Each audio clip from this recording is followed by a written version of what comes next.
एक साधक ने प्रश्न पूछा है। ये कहते हैं कि प्रखंडित समाधि किसे कहते हैं।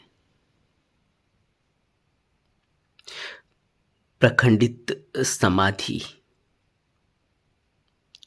बहुत शुरुआत है एक साधक की। जब साधक ध्यान की शुरुआत करता है तो प्रखंडित समाधि से गुजरता है। कुछ देर के लिए सांस देखता है। अगर आनापान कर रहा है, सांस देखते देखते बहुत दूर चला जाता है, विचारों में खो जाता है। 10-15 मिनट, आधे घंटे बाद, 1 घंटे बाद लौट कर आता है। जैसी भी मन की स्थिति हो साधक की, शुरुआती दौर पर कोई 10 मिनट में वापस आ जाता है विचारों से, कोई 1 घंटे 1.5 घंटे तक विचारों में ही रहता है। वो वहां पूरी कहानी बनाता है, कल्पना करता है। उसने ऐसा कह दिया तो अब ऐसा करूंगा, तो वहीं झगड़ा करता है, वहीं मारपीट करता है, वहीं सुलह सल्ला करता है। यह सब करता रहता है और वो ध्यान में बैठा हुआ होता है। इसको कहते हैं प्रखंडित समाधि। कुछ समय के लिए ही ध्यान लगता है, 2-4-5 मिनट के लिए लगे, 2-4 सेकंड के लिए लगे, फिर विचारों में चला जाता है, प्रखंडित हो जाता है। और यह खंडित होना लगातार चलता रहता है। फिर वापस लौट कर आता है, फिर ध्यान शुरू करता है, फिर आनापान सती में सांस को देखने लगता है, फिर 2-4-5 सांस देखता है, फिर विचारों में चला जाता है। फिर वही भूत की बातें, फिर वही लड़ाई झगड़ा, कलह कलेश, या भविष्य की चिंता, भविष्य के सुख दुख संजोने लगता है। यह लगातार चलता रहता है। प्रखंडित समाधि बहुत शुरुआत है एक साधक की। प्रखंडित समाधि को जब बार बार उलझता है साधक, तो छोड़ देता है ध्यान करना। लेकिन ऐसे में ध्यान करना छोड़ना नहीं चाहिए। शुरुआत ऐसी ही होती है। कोई यह नहीं कह सकता कि वो प्रखंडित समाधि के बिना ध्यान या समाधि की उच्च अवस्था में पहुंचा हो। यह शुरुआत है और सबको इससे गुजरना होगा, लेकिन छोड़ना नहीं है। ज्यादातर लोग प्रखंडित समाधि में ही ध्यान को छोड़ देते हैं और फिर वो कभी ध्यान नहीं कर पाते। बार बार ध्यान करने की कोशिश करते, फिर प्रखंडित समाधि से गुजरना होता है, फिर वो ध्यान करना छोड़ देते। फिर कुछ साल कुछ महीने ध्यान करना छोड़ते, फिर ध्यान की ललक अंदर जगती है, फिर ध्यान करते, फिर प्रखंडित समाधि से गुजरना होता है, फिर छोड़ देते। ऐसा सिलसिला लगातार चलता रहता है और व्यक्ति कभी भी प्रखंडित समाधि से बाहर नहीं निकल पाता। इसलिए ये समझना चाहिए कि प्रखंडित समाधि आवश्यक आवश्यकी ये अंग है ध्यान साधना का, और सबको इस फेज से गुजरना होता है। क्योंकि साधारणतः संसार में जब मनुष्य विचरण करता है तो उसका मन दौड़ता रहता है विचारों में। उसका मन भूत या भविष्य की कल्पनाओं में,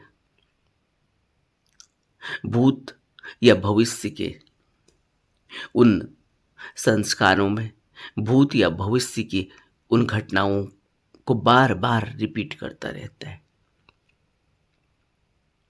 इसलिए क्योंकि उसे अभी कुछ भी इस बात का एहसास नहीं है कि इनकी आवश्यकता नहीं है, या इसके परिणाम क्या होते, कितने भयावह होते।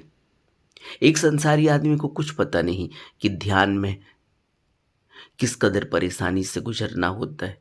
यही भूत और भविष्य की कल्पनाओं में, घटनाओं में खोया हुआ व्यक्ति कितनी बुरी तरह से उलझ जाता है ध्यान करते वक्त। इसलिए संसारी व्यक्ति का मन ऐसा आदतन हो जाता है, और हम सभी संसारी हैं। लेकिन जब हम ध्यान साधना के लिए अपने को तैयार करते हैं, शुरुआत करते हैं, तो मन जो कि संसारी है, वह मन जिसने न जाने कितने लंबे समय से यही काम किया है कि वो विचारों में ही रहता है, खोया रहता है, वो कभी रुकता नहीं।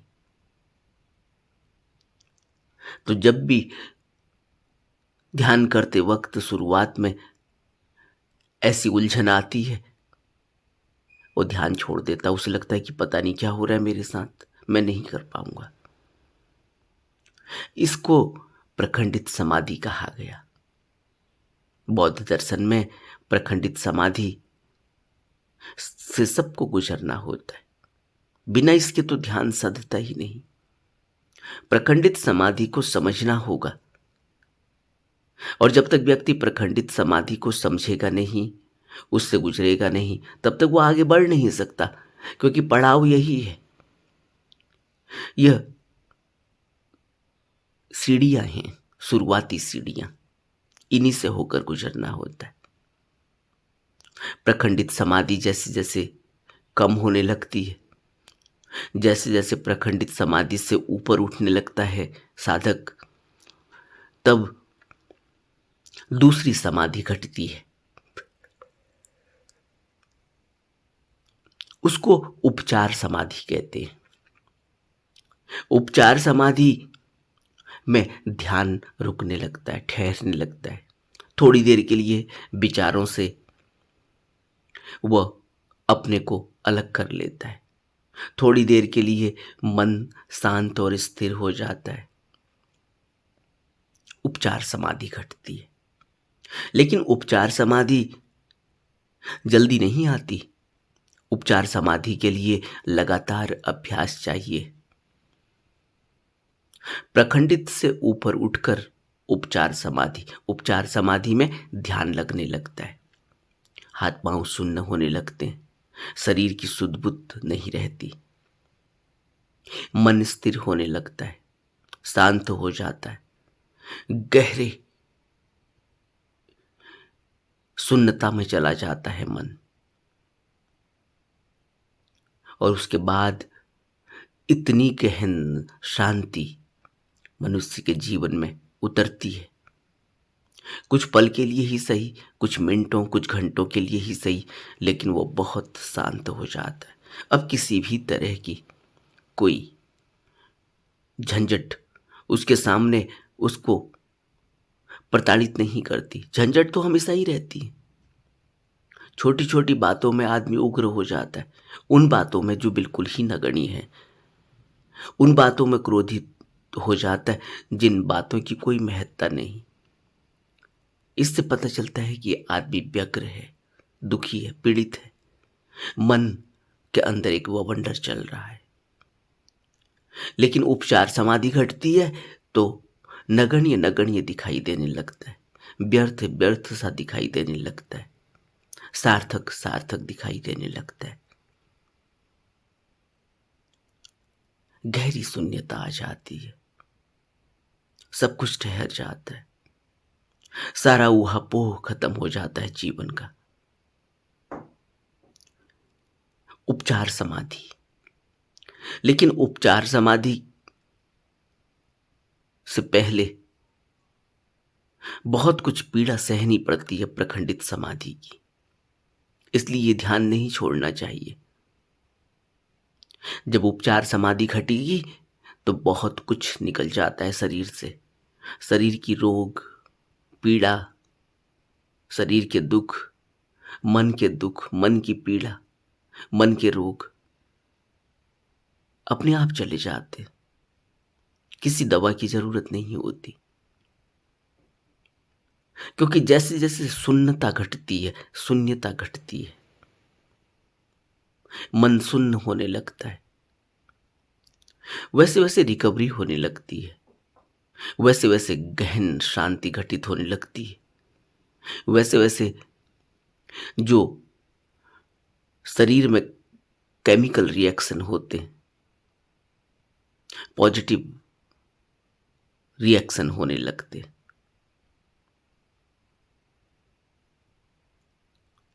लेकिन सब कुछ धीरे धीरे घटता है, एकदम से नहीं घटता। उपचार समाधि भी बार बार हटती रहती है, टूटती रहती है। कभी क्षण भर के लिए होती है, कभी मिनट के लिए होती है, कभी आधे घंटे के लिए होती, कभी 1 घंटे के लिए होती है, और कभी नहीं भी होती। लेकिन लगातार अभ्यास से उपचार समाधि बार बार होने लगती है। उपचार समाधि इस बात का द्योतक है कि अब ध्यान लगने लगा है, अब मन ठहरने लगा है, अब जीवन में सुख आने लगा है, मन में शांति आने लगी है। खुद ही पता चलेगा कि जीवन अब बदलने लगा है। और उपचार समाधि के बाद एक और समाधि घटती है। यह समाधि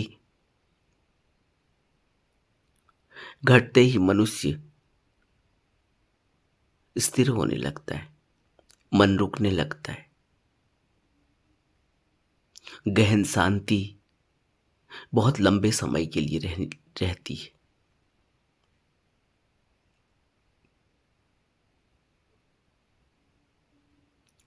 इस समाधि के बाद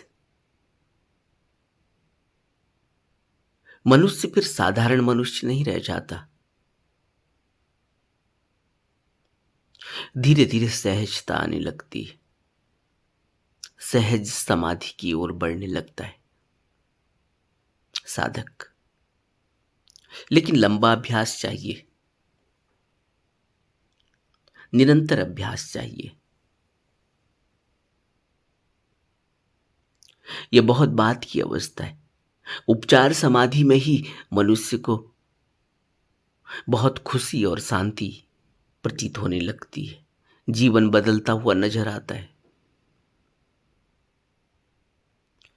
लेकिन जो इन्होंने प्रश्न पूछा है प्रखंडित समाधि,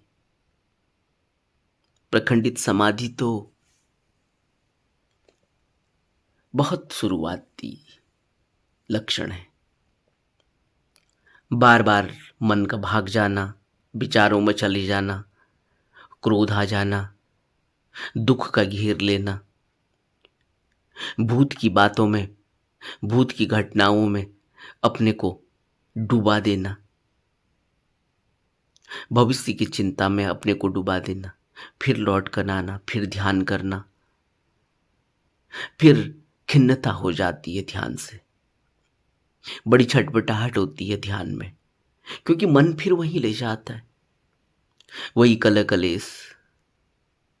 और मन की एक आदत है, वो कभी सुख की बातों को याद नहीं करता, वो दुख की बातों को याद करता है। यही तो अहम है, यही तो अहंकार है, यही तो ईगो है। वो बार बार कहता है कि देखो तुम ऐसे नहीं थे और तुम्हारे साथ ऐसा होने लगा। बार बार अहम आगे आ जाएगा और वो फिर तुम्हें नकारात्मक, तुम्हें वहीं ले जाएगा जिस चीज से जहां तुम्हें चोट लगी है, उसी को बार बार बताएगा, देखो तुम्हारा अहम, देखो तुम्हारी ईगो, देखो तुम्हारा अहंकार। वह अहंकार का द्योतक है जब मन हमेशा ही उन्हीं नकारात्मक बातों को, उन्हीं बुरी घटनाओं को, उन्हीं दुख भरे पलों को याद करता है, तो समझना चाहिए कि वो हमारे अहंकार पर चोट कर रहा है। वो हमें बता रहा है कि देखो तुम मामूली नहीं हो, अपने अहम को जिंदा रखो, अपने आत्मभाव को जिंदा रखो, तुम्हारा वजूद है और तुम्हारे साथ ऐसा हो गया। यह मन की चाल है। मन बनता ही अहम के कारण है। अगर अहम ना हो, अगर अहंकार ना हो, अगर ईगो ना हो, अगर आत्मभाव ना हो, तो क्या मन है? फिर कोई मन होता है? अगर मन ही नहीं है, अगर आत्मभाव ही नहीं है, अगर ये विचार ही नहीं है कि किसने क्या कहा, किसने नहीं कहा, अगर यह भाव ही नहीं है अंदर कि कहाँ दुख है कहाँ सुख है, अगर कोई सांसारिक लक्ष्य ही नहीं है, अगर कोई सांसारिक दुख की याद ही नहीं है मन में, तो फिर क्या है हम, क्या आत्मभाव। लेकिन मन, जिसका मन जितना बड़ा, यानी जिसके पास जितना अहंकार, जितनी ईगो, जितना आत्मभाव, वह व्यक्ति उतना ही दुखी रहता है और उस व्यक्ति को ध्यान करना उतनी ही मुश्किल हो जाता है। उसको तुरंत क्रोध आ जाएगा, वो तुरंत कहेगा अच्छा मेरे साथ ऐसा हो गया, इस व्यक्ति ने मेरे को ऐसा कर दिया। मेरे को यानी मैं, मेरी आइडेंटिटी, मेरी ईगो, मेरा आत्मभाव, उसको चोट पड़ी है और वो उस चोट को बार बार हरा कर देता है मन। ये मन ही तो है जो आइडेंटिटी बनाता है और ये मन ही है जो प्रखंडित समाधि बार बार पैदा कर रहा है, बार बार खंडित कर देता है समाधि को, बार बार बैठने से उठा देता है। लेकिन डटे रहना चाहिए, टिके रहना चाहिए। यह होगा क्योंकि यह हमारा संस्कार है, क्योंकि यह हमारा आत्मभाव है जो प्रबल है, जिसकी वजह से यह हो रहा है। और अगर डटे रहेंगे, टिके रहेंगे, शरण में रहेंगे, इसीलिए तो बुद्ध शरण कहते हैं। शरण का अर्थ ही यही है कि तुम छोड़ो अपनी आइडेंटिटी, तुम छोड़ो अपने मन को। यह अच्छा लगा था मन को, यह बुरा लगा था मन को, यहां दुख मिला था मन को, यहां सुख मिला था मन को, यह सब मन को मिल रहा है। तुम छोड़ो, इसकी कोई हकीकत, कोई वास्तविकता नहीं है। तुम इसको देते रहोगे सुख दुख, यह लेते रहेगा और फिर तुमको पीड़ा देते रहेगा। इसलिए बुद्ध कहते तुम शरण लो। तुमने शरण ली, जैसी तुम्हारी शरण होगी उसी अनुपात में तुम्हारा ध्यान होगा। इसलिए शरण लेने की आवश्यकता है, इसीलिए गुरु के कदमों में जाकर बैठने की आवश्यकता है, गुरु के चरणों को पकड़ने की आवश्यकता है। लेकिन गुरु के चरणों का अर्थ यह नहीं है कि उनके पांवों को पकड़कर बैठ गए कि करो अब तुम नहीं करना है। समझने की कोशिश करनी चाहिए। गुरु के चरणों में बैठना, गुरु की शरण ले लेने का अर्थ है अपने मन को छोड़ देना, उनके हवाले कर देना। यह मन को छोड़ना ही शरण लेना है, यह अहंकार को छोड़ना ही शरण लेना है। और जब तक अहंकार रहेगा, ईगो रहेगी, तब तक प्रखंडित समाधि से बाहर निकलना मुश्किल हो जाएगा। बार बार तोड़ देगा, बार बार खंडित कर देगा और हमने तो ऊपर उठना है।